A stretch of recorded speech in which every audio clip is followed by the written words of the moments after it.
Começando mais um Por Dentro da Gestão e hoje a gente com um convidado especial, gestor dos fundos do Alaska Black, Henrique Breda, participando com a gente aqui da Blackbird no Por Dentro da Gestão. Breda, prazer e bom ter você aqui no programa. Prazer é meu, vamos ver se a gente consegue ajudar aí o pessoal a investir melhor aí. Bacana. Pessoal, para quem acompanha a gente aqui nas mídias, quem quiser se inscreve no canal, já tem acompanhado a gente muitos investidores, principalmente no tema de ações e renda variável, os temas de multimercado e macro. Então, embaixo tem a disponibilidade aí para se inscrever no canal. E Breda, acho que um tema super interessante, quando a gente está falando de gestão de recursos, né, e a gente entra para o universo de renda variável, é muito legal a gente ver o que levou o gestor a chegar no ponto que ele está hoje, né, fazendo gestão de recursos, no universo de renda variável. Como foi essa sua trajetória? Né? O que te levou a navegar até o ponto de hoje? Vou tentar não consumir as 3 horas de conversa aqui. Assim, eu acho que nunca é um negócio só, né? Você não vem ao mundo, nasce, a primeira palavrinha que você fala, quero ser gestor, né? É uma construção.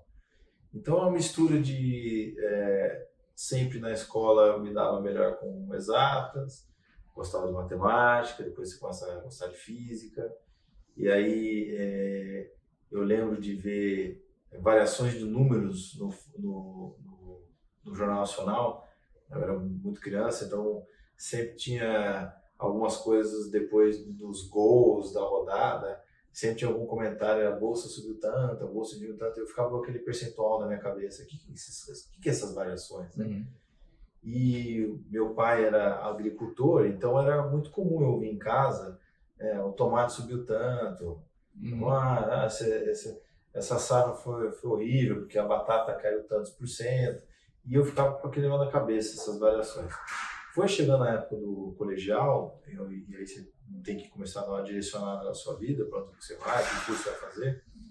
E eu lembro em 1996, teve uma Veja, que na capa estava escrito Os Feras, acho que era setembro de 96, onde mostrava assim, como que era a vida dos operadores de pregão, o pessoal que trabalha em bolsa de valores, corretoras, e aí me chamou a atenção, eu comecei a ler, e aí eu vi que era um pessoal que vinha da área de exatas, engenharia, física, matemática, que era o que eu queria fazer, mas eu achava que eu ia morrer de fome no Brasil se eu fosse físico. A primeira profissão que eu quis mesmo era ser astrônomo, não ia rolar. Eu queria ser astronauta. Astronauta eu já tinha deixado, já para não vai rolar. Astrônomo, quem sabe? Eu li os livros do Carl Sagan, ficava empolgado, mas eu falei, não vai dar. Quando eu vi que tinha um pessoal de exatas e que trabalhava no mercado financeiro e que ganhava dinheiro e dava para se virar, eu falei, bom, acho que é por aqui. E aí eu escolhi engenharia já pensando no mercado financeiro, o que era não muito usual. Você fez poli, né? Fiz poli, fiz engenharia naval porque era o curso que mais tinha créditos optativos na USP, né? Então eu tinha chance de, na engenharia, cursar algumas coisas mais fáceis na fé, ou quem sabe até na ECA, né? Para oxigenar a cabeça. E aí eu sabia da minha deficiência em contabilidade, administração financeira, então eu já ia diluindo o curso, trancando algumas matérias para compensar isso com um estágio. E aí eu, muito rápido assim, eu caí no Unibanco, eu comecei a trabalhar com crédito, aí no crédito você já aprende contabilidade. A gente estava conversando aqui, tinha um japonês que eu chamava Sérgio Mishima, eu chamava ele de Sérgio Me Ensina, né? Aprendi muito com ele. E teve um breve período onde eu fiz intercâmbio, fiquei em Londres, adquirindo experiência de lavar prato e servir comida, trabalhei de garçom. Que é muito bom, trabalhei muito de garçom também, né? Trabalhei em pub e tal.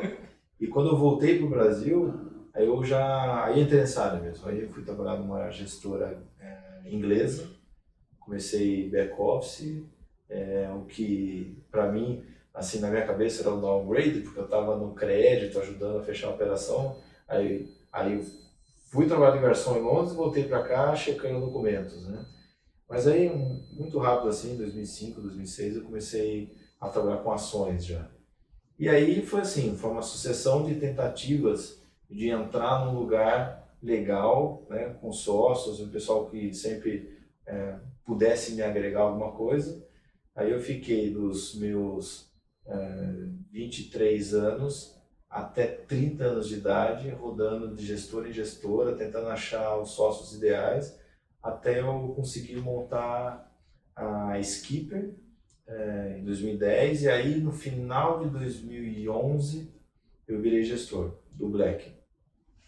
E aí, no início de 2012 até 2015, dentro da própria Skipper, foi uma rotação de sócios, formação de analistas que saíam para trabalhar em outros lugares, mas eu ficando, o funding ganhando credibilidade comigo, até em 2015, a antiga Skipper, onde estava comigo o Mestieri, a Ângela Freitas, que sempre me bancou, sempre foi a investidora número 1 desde lá de trás, a gente encontrou a turma do Luiz Alves, que era uma outra gestora, chamava LAPB, Luiz Alves Pais de Barros, e ali estava o Luiz Alves, estava o Ney, estava o Abud, o Thiago Jacinto, a Paula Irose, e aí a gente juntou as duas operações, a Skipper com a LAPB, em 2015 formou a Alaska. Então o Luiz Alves estava procurando uma equipe de gestão, fazia muitos anos, eu estava procurando reforço na equipe, estava procurando mais capital que entendesse de bolsa. E aí, assim, foi uma sorte divina eu ter achado o Luiz Alves, né? Imagina. Então, 2015, a primeira reunião que a gente teve na Alaska, e essa o Luiz Alves não participou, nem a Ângela, estava eu, o Ney, os analistas. A primeira frase minha foi o seguinte: para uma empresa dar certo, você precisa de uma certa dose de sorte com competência. Às vezes você é super competente, mas no time errado, o Brasil tem um saco, você não consegue. Você precisa de sorte e competência.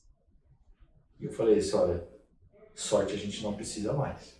Porque esses sócios que a gente encontrou aqui é sorte. Agora a gente só precisa ser competente. E aí virou, tá virando. Deu essa conexão, deu esse... Olha, você citou um negócio importante. Eu trabalhei bastante tempo de garçom nos Estados Unidos, né? E cheguei a trabalhar em restaurantes brasileiros na época, né? E época de faculdade, etc. Mas eu brinco que eu aprendi a lidar com o cliente, você está na ponta servindo um cliente, né? Então você está numa ponta de prestação de serviço, e aquela foi a minha primeira experiência ali prestando, o quanto você aprende. O quanto você aprende. E outra, você conseguir apresentar o serviço ou o produto, né, que no caso do restaurante é a comida, de uma forma harmônica e que tem interatividade, né? Então, existia a parte do comissionamento, né? Nos Estados Unidos a tip é na veia, né? Então, você tem que se virar ali nos 30 para poder fazer acontecer. Então, foi muito útil, assim, eu brinco, para a vida foi um aprendizado importante. Para mim, o maior aprendizado foi assim, olha,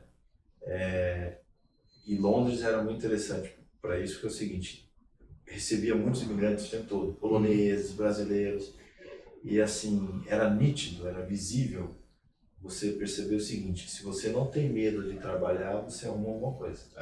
Você chega lá com vontade de trabalhar, assim, ó, para mim não tem hora, não tem nada, quero aqui, quero ajudar, quero trabalhar, quero ganhar dinheiro. Então tem coisa para você fazer. É só você não ter medo de lavar panela, limpar chão, servir, não tem. Então é um banho de humildade. Eu faço qualquer coisa, aí beleza, você faz, veste a camisa, então tá dentro. E isso eu carrego comigo até hoje, assim. Não, eu quero trabalhar com vocês na Alaska, tal, então é o seguinte, então vamos limpar o rodapé para mim. Ah não, sério? Então tchau. Entendeu? Isso eu carrego até hoje. Mas, Breda, acho que a gente tem um processo aqui, trazendo agora um pouquinho para o nosso universo de investimentos, a gente tem um processo de avaliação, né, tanto de performance das casas, metodologia de investimento, da onde estão vindo as performances. E o Alaska hoje é uma das casas, das poucas casas que a gente trabalha no universo de renda variável em termos de sugestão de alocação para os investidores. Óbvio que numa composição de portfólio, numa equação ali bem feita, mas o Alaska ele traz características muito peculiares dele quando a gente compara com outros fundos. E talvez isso que torne ele muito único na sua forma de investir, né, de navegar no universo de renda variável, né? E o Alaska também tem características próprias do fundo, do mandato do fundo, né, que também o diferenciam talvez do FIA, Long Only, padrão, Brasil. Eu queria que você comentasse um pouco isso, né, dos aspectos únicos hoje do Black. Por que o investidor deveria olhar para o Black um pouco diferente do que ele olha para outros fundos de ações? Sim, eu acho que isso é um pouco em função do que a gente já errou no passado. Então, eu já caí na armadilha de desenhar produto pensando no cliente. Vamos desenhar esse fundo aqui porque tá vendendo bem, né? Então, vamos montar um long and short aqui, porque o long and short está na moda. O pessoal quer. Agora long and short não está legal, porque deu ruim. O legal agora é montar equity hedge, né? Uma forma diferente. Aí montar equity hedge. Aí, em 2013, os equity hedges foram mal. Vamos trocar agora o nome, agora parece que long bias. Long bias é um negócio bacana, fazer long bias. Então eu já vi muito disso. Ou assim, olha, não, o investidor estrangeiro gosta de casa monoproduto, long only, não inventa. Então vamos fazer um long only. Então quando você fica olhando para fora para tentar desenhar algo interno, eu percebi que isso não dá certo, isso dá errado. Porque você na verdade não está fazendo o que você quer de coração mesmo, no seu sangue. Você está fazendo olhando para fora. Como a gente teve muita sorte quando a gente nasceu, e a sorte quer dizer sócios alinhados, muito dinheiro proprietário, a gente pôde pegar uma folha em branco e desenhar o que a gente queria. A gente não vai ter cliente mesmo, ninguém vai gostar do que a gente vai fazer, a gente nunca teve cliente, então não adianta. Então não esquece lá fora, vamos pensar aqui dentro. E aí a gente desenhou o Black para ser uma tesouraria da nossa família. Então assim, olha, você vai desenhar alguma coisa para cuidar do seu dinheiro, da sua esposa, do seu recém-nascido, da sua mãe, do seu pai. Bom, então faz o que você quiser, cara. Né? Se você está desenhando um negócio que é para você, para sua família, você vai ficar preocupado se você está no peer group correto. Mas se eu fizer assim, para mim, para minha família, eu não vou ficar nessa caixinha aqui, não vão me entender, mas está um pouco preocupado. Você quer remunerar o capital da sua família. Então, pensando nisso, o que a gente gosta? A gente gosta de empresas. Então, ações. A gente não gosta de come e cota. Então, é FIA. A gente quer poder investir em outras coisas além de ações, né? Se a Suzano está legal a R$38 porque o dólar está a 4,20 e ela não fica legal a R$38 se o dólar estiver a 3,50, eu quero poder comprar a Suzano e vender dólar. Então, pode ter posições em câmbio. Ações no Brasil estão legais porque a taxa de juros longa está 7%. Se a taxa de juros longa tiver 15%, essas ações não vão estar legal para comprar não. Então eu quero poder comprar ações e tomar juros longos. Comprar juros longos, que é uma forma de hedge. Então pode ter posições de juros também. Mas e se o Brasil não estiver legal? E se o Brasil estiver péssimo para investir? A gente foi por 400 mil pontos, não tem mais nada barato. Eu quero poder investir em ações gringas. Então, PDR. Então, o fundo pode investir. Então, a gente abriu o mandato e desenhou o Black para isso. Um problema grave, assim, quase que uma epidemia nos gestores, é o medo de perder dinheiro em 1 mês, 6 meses. Então, criou-se essa fantasia da preservação de capital, quando, na verdade, é uma grande preservação de cota que o cara está fazendo. Se você comprou um ativo por R$10, você acha que ele vale 30, você pagou 10, caiu para 5, você aumentou, você acha que vale 30 ainda. Esse 5 foi perda de capital ou foi uma oportunidade de você comprar muito mais? Né? Então a gente não entende isso como perda de capital. Agora, quando isso traz reflexos na cota do fundo, você começou a investir, o fundo cai 20%, 30%, ele vai ser visto como perda de capital por um cliente que não entende muito daquilo. E aí o gestor, com medo de perder esse cliente, ele transforma essa percepção do cliente de perda de capital, ele incorpora e acha que isso também é perda de capital. Então, para se proteger de uma perda de capital, ele evita entrar em algum ativo barato se ele achar que pode baratear muito mais. Aí ele começa a misturar valuation com timing. E aí entra num negócio complicado. Ou você faz uma coisa ou ele faz outra. É difícil eu vou acertar o valuation, eu vou acertar quanto que é o valor justo, e eu vou comprar no último minuto antes de começar a subir. A gente não consegue. Então a gente abre mão do suposto timing para comprar um negócio barato mesmo. Não importa se vai cair amanhã ou não. Então se você acha que vale 20 e você pagou 10, e a gente começou a comprar, a gente torce para no dia seguinte cair mais. Primeiro que eu não terminei de comprar tudo que eu posso. E outra, se 10 reais é bom, a 8 é melhor ainda.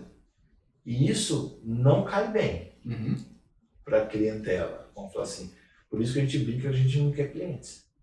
A gente quer pessoas alinhadas com a gestão, pessoas que sejam sócias dos nossos investimentos. Então, a gente só consegue ter essa conversa mais reta e que é mais dolorida por conta da independência, por conta do capital proprietário. Então, a gestora hoje está com 14 bi. Quase 5 bi é dos sócios. Então, desses 14 bi, 9 bi vai embora. Tá bom, a gente continua com 5, toca a vida. E agora, se a gente fosse uma gestora de 14 bi, dos sócios tem 200 milhões. Aí você começa a tremer, né? Se o cliente começa a ficar puto com você, você começa a tremer.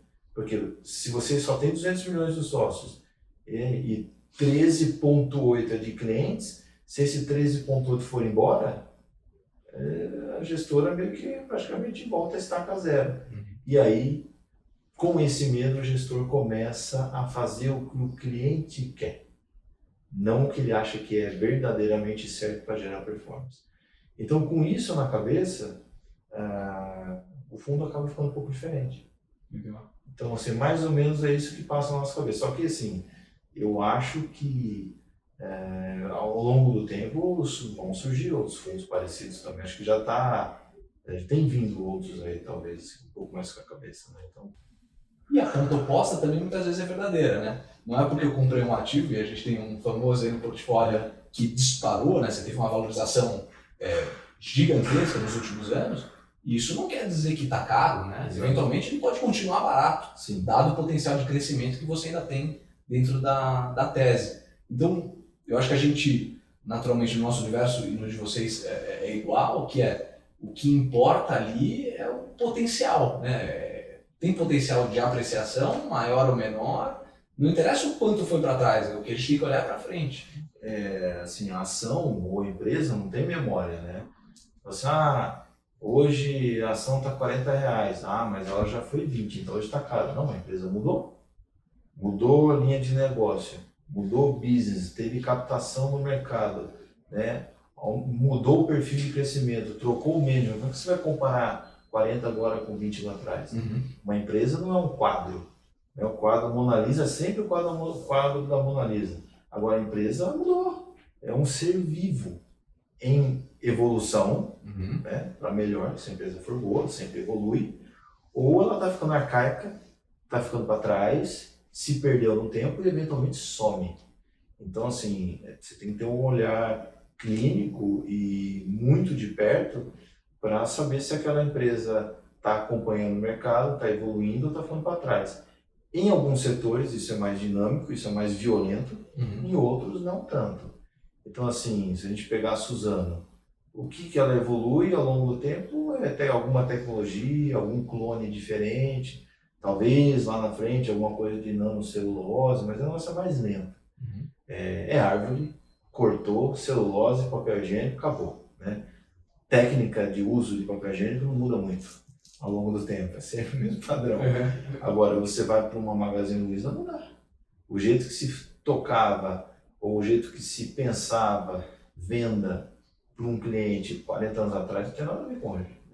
Então, se a empresa não se reinventar em alguns setores que são mais dinâmicos, ela fica para trás. Portanto, nesses setores, você sempre tem que estar olhando dali para frente, dali para frente, dali para frente, combinando com o preço atual. Então, quando a Magazine era centavos lá em 2015, ela era barata naquele contexto que pouco se compara com o que é hoje. Mudou. Então, não existia nem o Lebes 15 anos atrás, né? 5 anos atrás tinha 10 pessoas, 5 pessoas, hoje tem 1.100. E como é que você compara uma empresa com a outra? Então, você tem que sempre olhar daqui e para frente. E no relativo entre as companhias, né? Então, isso é verdade. Então, às vezes, uma empresa ela se valoriza e saindo dos R$ 10 indo para 30, dependendo da circunstância, a 30 ela está mais barata do que ela estava a 10, dada aquela realidade lá atrás. Esse é o desafio. E tem um case do portfólio de vocês que eu queria muito comentar, para também sair um pouco do óbvio, né? Acho que Magazine Luiza muita gente gosta de estar falando, mas é um case que eu acho super interessante, a gente vai bater um papo um pouquinho antes, que é Kroton. Isso. Né? Que nível de transformação a empresa vem passando, né, para objetivos de linhas de receita no futuro, né? Mudança, óbvio que dentro do mesmo segmento, mas abordagem diferente. Abordagens diferentes, segmento dentro do mesmo setor, mas o segmento está passando aí por um olhar diferente, né? Queria que você comentasse um pouco o case de Kroton, que eu acho muito interessante. Assim, a gente dá muito valor para os executivos, os donos, as pessoas que estão tocando aquele negócio. Então, assim, é muito difícil, embora possa ocorrer se estiver muito descontado, é muito difícil a gente fazer investimento em empresas onde a gente fala assim, olha, o management é meia boca. Tá barato, mas o management é meio ruim. A gente morre de medo, porque pessoas ruins tocando o negócio, ele pode piorar, vir com umas bombas de vez em quando. Então, a gente tende a ir para o extremo oposto. Então, toda empresa que a gente vai, a gente tem uma boa confiança na capacidade de execução, de entrega daquelas pessoas. Ainda bem que você falou Kroton, porque eu não consigo falar Cogna ainda, então eu prefiro falar Kroton também. Então, quando eu olho a Kroton, é um baita grupo de executivos, assim, o Galindo, os conselheiros, o Mário Guio, assim, é um pessoal do ramo, vamos falar assim, e de ponta no setor. Então, aquele pessoal, eles vão estar na vanguarda do setor por muito tempo. Então, o que tiver de bom para fazer nesse setor, tem grande chance deles estarem fazendo. Então, ele é um grupo que se sobressai versus a média. Tem outros bons também, mas é uma minoria, uma ponta da pirâmide. Eles estão ali na frente. E o setor da educação, ele é muito rentável. Se você olha as margens do setor, são altíssimas. No caso da Kroton, alguns anos atrás, e as outras empresas do setor também, eles tiveram um turbo, né, um oxigênio a mais do governo que, à primeira vista, é algo bom, mas a gente entendia que era ruim. Veio o FIES. Então, o FIES adicionou receita e tirou risco, mas para a gente era ruim isso. E o que aconteceu? O FIES, ele fez todo mundo ganhar dinheiro, inclusive a Kroton, mas todo mundo. Então, o ineficiente, o ruim, o cara que não era para ser viável, passou a ser viável, passou a ganhar dinheiro. E teve um monte de abuso no setor. O curso de medicina, que era R$3.000, com o FIES, os caras foram e puxaram para R$8.000, cobrou a mais de quem não tinha FIES e pegaram uma grana sem risco do governo. Teve abuso, teve coisa, pode-se dizer que até imoral em alguns cursos, mas tudo bem. Aí isso é insustentável e aí o governo vai lá e tira o FIES. Quando ele tira o FIES, à primeira vista é algo ruim. Opa, as empresas vão perder dinheiro. Mas aí a gente achou bom. Porque aí você tirou o esteroide, você tirou aquele oxigênio do setor, quem é ruim vai cair. Vai começar a quebrar. Vai sobrar os bons, darwinismo. E a Kroton, obviamente, sobra nesse setor. Então, sofre no resultado, tem que entrar com financiamento privado, vai piorar o capital de giro, mas tudo bem, faz parte do jogo. E aí, no meio do caminho, apareceu a oportunidade da Somos, que antes era a Bioeducação, era um grupo de mídia, tinha ali investimento da Bozano, tinha lá o Paulo Guedes, a turma, mas era um pessoal que enxergou que aquele setor era bom, mas não era muito do ramo. Quando caiu na mão da gestora, da Tarpon, que conseguiu ali, vamos dar um tapa, extrair um valor dali, vendeu bem, para a Kroton, mas também não eram do ramo. Quando esse ativo caiu na mão da Kroton, aí a gente começou a imaginar o que dá para eles fazerem com isso, o quanto que vale o ângulo, o pH, já misturado com o Pitágoras, na mão desse grupo, e a deficiência que é o setor educacional no Brasil, essas 33 mil escolas que tem no K12, né, para as crianças no Brasil, a gente fica imaginando quanto que a Croton consegue ganhar nesse setor, competindo com um monte de gente despreparada, um setor fragmentado, aí você começa a ver que assim, o espaço é enorme. Seja em sistema de ensino, ou escolas próprias, ou vender tecnologia e sistema de ensino pro superior, quando você vê o mercado total endereçado da Croton, quanto que ela tem, você vai ver que ela tem 1%, 2%, 3% dos setores. Então, assim, nenhum setor, o líder absoluto, ele se estabiliza com 2%.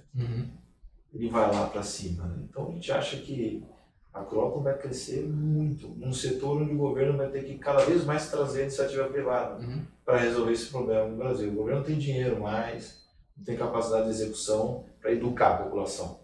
Né? O governo deseduca a população. Então, vai precisar do setor privado e a Croton é uma baita empresa para conseguir se aproveitar disso. É uma posição importante nossa, segunda ou terceira. Então... E hoje, quando você vê o portfólio do Alasca, eu imagino que, até você deu uma declaração algum tempo atrás, né?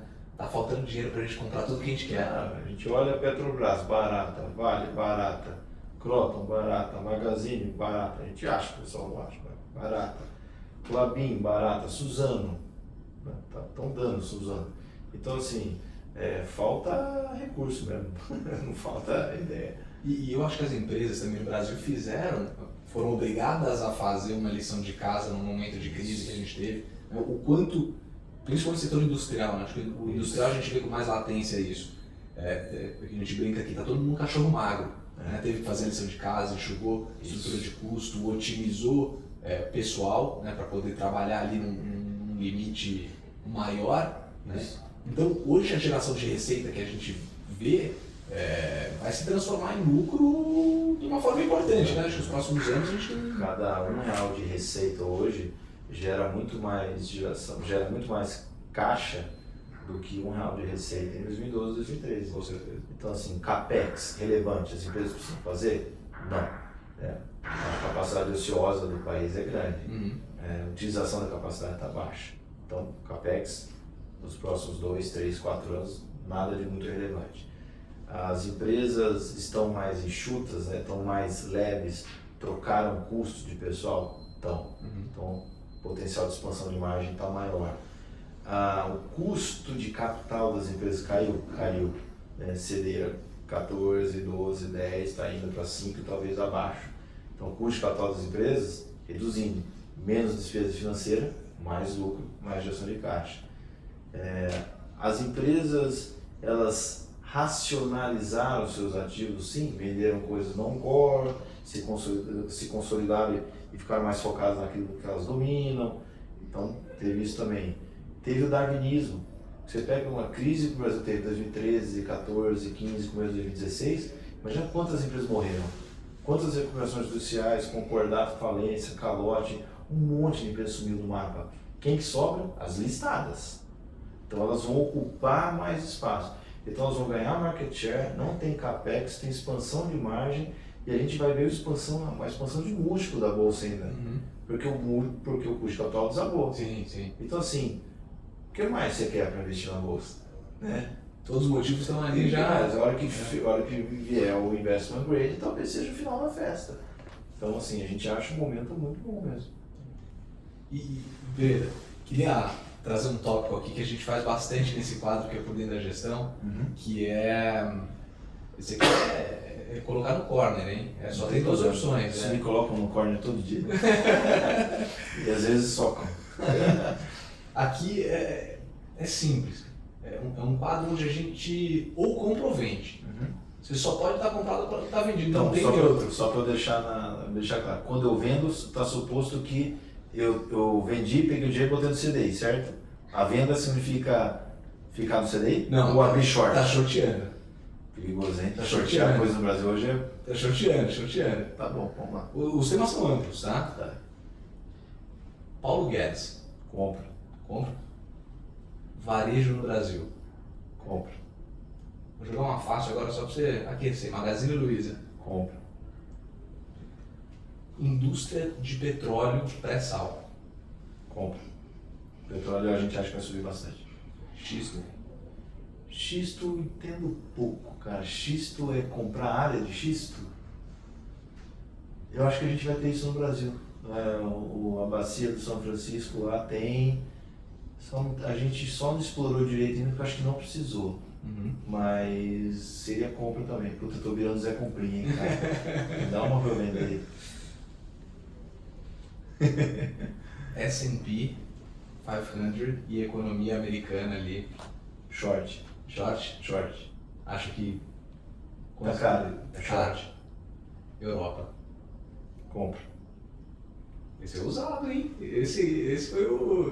A Europa tá barato, o euro tá barato. Bancos europeus? Short. Banco vai tender a ter lucro zero. Banco não adianta mais nada. Quanto mais desenvolvido um país, mais irrelevante a indústria bancária. Você vai para o top de desenvolvimento, Japão. Quem são os bancos tops, lucrativos, os donos, os executivos tops assim, da indústria bancária japonesa? Ninguém. Né? Você vai para a Alemanha, você tinha antigamente Commerzbank, Deutsche Bank, hoje é o quê? Irrelevante. Você vai para os Estados Unidos, heróis do capitalismo americano, 20, 30 anos atrás, você ia chegar na Salomon Brothers, você ia chegar no Dick Food lá da Lehman, Blank Fine, da Goldman Sachs, e hoje morreu. Os heróis do capitalismo americano é Elon Musk, Jeff Bezos, acabou o banco. No Brasil, a indústria bancária, a conta em si, o serviço de banco tende a zero. E você vai ter um financiamento por portabilidade e você fica movendo ele para quem te cobrar menos, então vai tender a baixar. Você pagar tarifa para TED ou para saque, você não vai aceitar mais, isso meio que morre. A ignorância financeira, que é uma fonte de lucro muito grande para os bancos, tende a diminuir no Brasil. O cara deixar dinheiro na poupança, ou fundo de previdência para ganhar 70% de CDI, você vai tender a minguar. Então, acho que a indústria bancária no mundo sou short, inclusive no Brasil. Legal. Assim, a gente enxerga um pouco desse cenário. O problema é que a gente tem indústria financeira ainda com um peso muito grande no índice, né? E um movimento que a gente vê bastante também do estrangeiro, quando ele gera fluxo para cá, e se esse fluxo de alguma forma vier a ser positivo, muitas vezes a primeira derivada desse movimento é via índice, via ações que compõem o índice, então naturalmente ele faz um chuveirinho, né? Comprar índice está comprando nosso setor financeiro, mas no long run aí Acho que o gringo não vem, por isso não estou preocupado. Entendi. O gringo vai vender, portanto ele vai vender isso aí. Entendi. Então bastante. Entendi. E hoje no portfólio, a exposição ao setor financeiro? Na indústria bancária pura não tem nada. Não. Tem um banco digital dentro da Magazine, mas é escondido ali, de alguma forma, mas não tem nada, nenhum banco. Bacana. E Breda, quando você olha para o investimento, né, preço importa ou não importa? Quando eu quero comprar alguma coisa de alguém, eu falo que preço não importa, pode me vender por metade do preço que para você não muda nada. Mas assim, o value investor, ele procura comprar ativos abaixo do preço justo, ele prefere pagar um preço abaixo do valor justo. Então, o value investor olha para o preço e vê se compensa aquele risco que ele está incorrendo. Então, vou investir em alguma coisa desde que eu seja recompensado por isso que eu estou pagando. Então, se eu pagar muito é ruim, se eu pagar baixo é bom. Então, o preço importa. E a gente vê também a filosofia ali do Peter Lynch, né, o pessoal que também olha muito para growth, né, a tese de crescimento, que olhar talvez o potencial de crescimento, você não que contradiz o value investing, mas tem alguns pontos que não casam tanto, né? Como que você olha essas duas teses, né? Crescimento e valor? Fizeram uma sacanagem com o value investing, né? Não sei se foi a academia que fez isso, não tenho ideia. Eu acho que foi na academia. Transformaram o value investing em algo que significa pagar múltiplo baixo. E quando você investe em múltiplo alto, você está comprando growth stocks. Bullshit. Tem uma carta do Warren Buffett de 1992, portanto já tem 27 anos isso, onde ele explica exatamente o seguinte: value investing não significa investir em múltiplos altos, investir em múltiplos baixos, e não value investing é comprar múltiplo alto, não tem nada a ver. Análise por múltiplo puramente está deixando um monte de coisa não analisada, um monte de coisa está fora ali. E o Peter Lynch, ele fala, vocal, o G, né, o crescimento, é uma componente do valor. Quanto mais cresce alguma coisa, mais valorizada ela é. Quanto mais cresce uma empresa, mais valor ela tem. Então, o crescimento é um componente importante para você determinar o valor justo. Se você está pagando abaixo do valor justo numa empresa que cresce, é value investing numa growth stocks. Perfeito. Não, perfeito. Né? Então, assim, growth é uma componente, assim como margem, assim como previsibilidade. Uma empresa previsível é legal, você paga um pouco mais. Agora, value investing é pagar menos do que vale. E o quanto que tem de coach hoje, colocando aquele múltiplo mágico, né? Não tem aquele múltiplo mágico, você avalia todas as empresas pelo mesmo múltiplo, né? O quanto que tem isso, né? É diferente, o múltiplo, né? Pode ser um atalho útil, mas pode ter sido sorte. Porque é o seguinte, o que é um múltiplo? É o preço da empresa, o P, né? Dividido pelo E, pelo earnings. É o preço da empresa dividido pelo earnings de agora, ou do ano que vem. O preço é o valor presente do fluxo perpétuo da companhia. Então, você quer comparar o futuro dela inteiro com o lucro de um ano. Agora, se o meu lucro agora está depreciado, porque eu estou com um monte de despesa financeira por conta do endividamento que está financiando a expansão do meu shopping, ou a expansão da minha fábrica, e a minha fábrica vai ficar pronta daqui a 3 anos e vai jorrar dinheiro, o multi não está vendo isso. Então, se você for ver a Klabin, está investindo pesado no Puma 2, que vai começar a gerar caixa relevante de 2023 para frente. Eu vou olhar o P, o NPV, que é o valor presente da companhia, o valor justo da companhia, que engloba o Puma 2 ficando pronto, e eu vou comparar tudo isso com o earnings de agora, que não tem nada com o Puma 2, então é nonsense, não faz sentido. Agora, para a companhia que não está expandindo, não tem nenhuma mudança relevante, ela é sempre a mesma coisa, aí você pode até olhar um múltiplo, porque o que a companhia é hoje é o que ela vai ser no futuro também, então não muda muito. Aí tudo bem, mas é um atalho perigoso. A gente vê aí muita coisa na internet hoje em dia. Mas assim, hoje em dia é muito fácil, a gente vê muita coisa, né? Mas se a gente avaliasse as coisas que a gente vê, ou avaliasse as pessoas que estão escrevendo ou recomendando pelos resultados que elas produziram, a gente ia eliminar quantos por cento das coisas que a gente vê? Que é o que a gente brinca do skin in the game. Não, beleza, não me fala o que você acha, me fala o que você tem. Não, eu acho que isso, que a bolsa tá, mas o que você tem? Tem CDI. Ah, meu. Né? Um pouco de Taleb aí ajuda.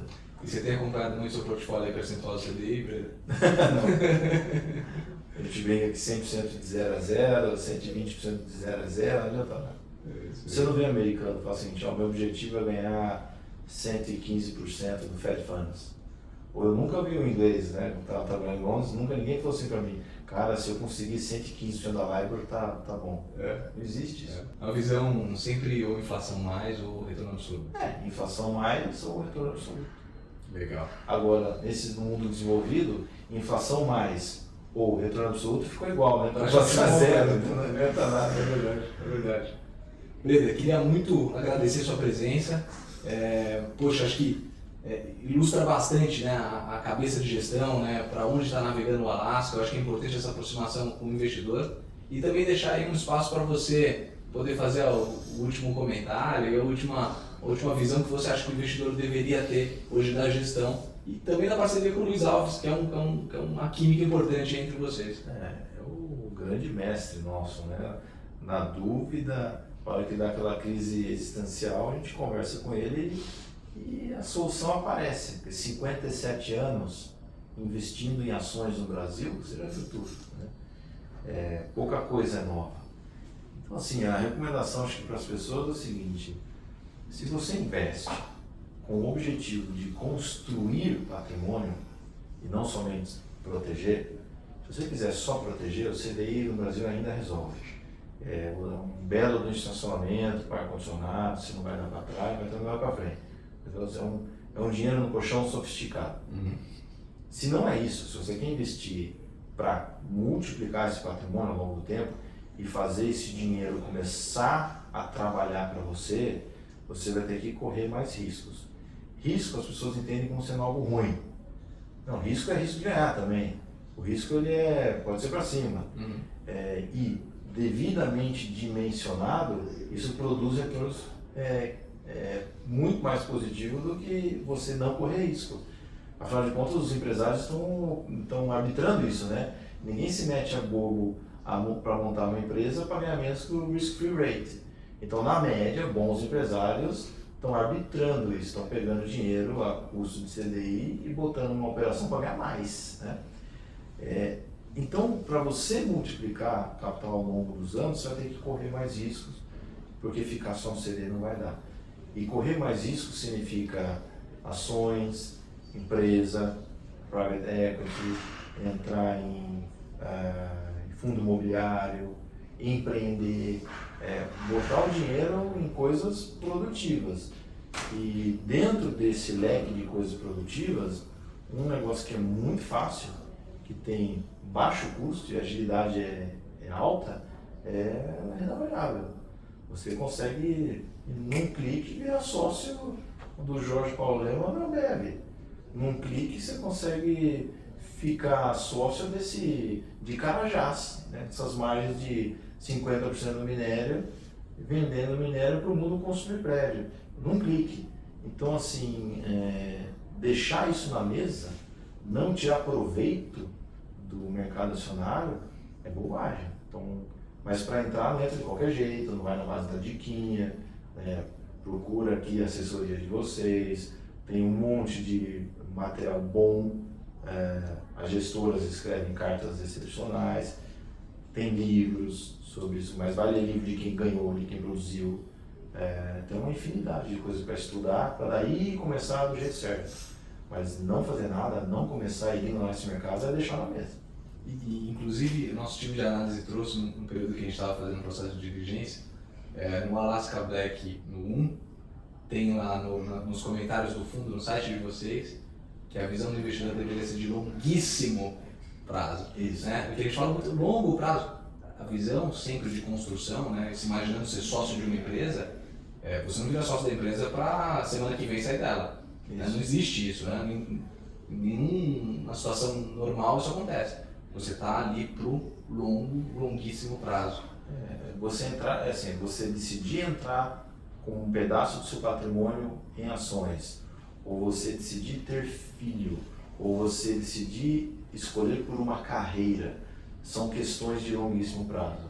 Você não entra de brincadeira, você entra de verdade nisso. Não tenho filho, qualquer coisa aí, com 3 anos, se não tiver dado certo, eu resolvo, liquido, faço um day trade de filho. Você não pensa em fazer isso. Você faz isso do jeito, eu tenho que fazer uma funcionar. De verdade, né? Eu vou entrar com responsabilidade nisso.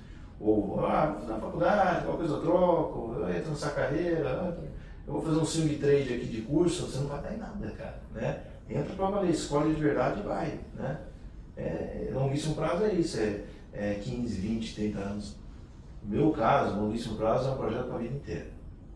espero que alguém continue isso lá na frente. Então não tem fim. Fechado. Pessoal, Henrique Breda aqui no Por Dentro da Gestão. Obrigado pela participação. Quem gostou, se inscreve no canal e dá um curtir. Obrigado, Pedro. Valeu, obrigado. Até mais.